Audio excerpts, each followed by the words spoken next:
વડોદરાના શૂટરોએ ફરી એકવાર રાષ્ટ્રીય કક્ષાએ શહેરનું નામ રોશન કર્યું છે.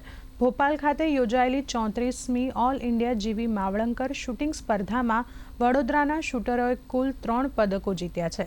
ભોપાલમાં યોજાયેલી રાષ્ટ્રીય કક્ષાની રાઇફલ સ્પર્ધામાં વડોદરાના 15 શૂટરોએ ભાગ લીધો હતો, જેમાં 1 સુવર્ણ, 1 રજત અને 1 કાંસ્ય પદક હાંસલ થયો છે. તેમાંથી દીપક હલવાઈએ 22 ઓપન સાઇટ રાઇફલ માસ્ટરમેન વ્યક્તિગત સ્પર્ધામાં સુવર્ણ ચંદ્રક જીત્યો હતો. આ તેમનો સતત 5મો ગોલ્ડ મેડલ છે. .22 ઓપન સાઇટ 50 મીટર માસ્ટરમેન ઇન્ડિવિજ્યુઅલમાં મારો ઇન્ડિવિજ્યુઅલ ગોલ્ડ મેડલ આવેલો છે અને આજે સતત 5મો ગોલ્ડ મેડલ છે આ સ્પર્ધાનો. સ્પર્ધામાં 2500 પાર્ટિસિપેશન હતા, એટલે એનાથી એના નંબર જ આંકડા કહે છે કે કોમ્પિટિશન હતી.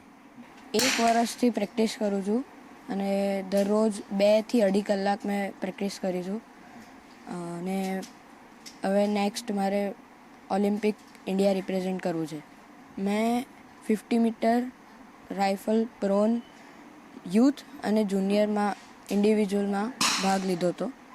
મને 50 મીટર યુથમાં મને એક સિલ્વર મેડલ મળ્યો છે અને જુનિયરમાં મને બ્રોન્ઝ મેડલ મળ્યો છે.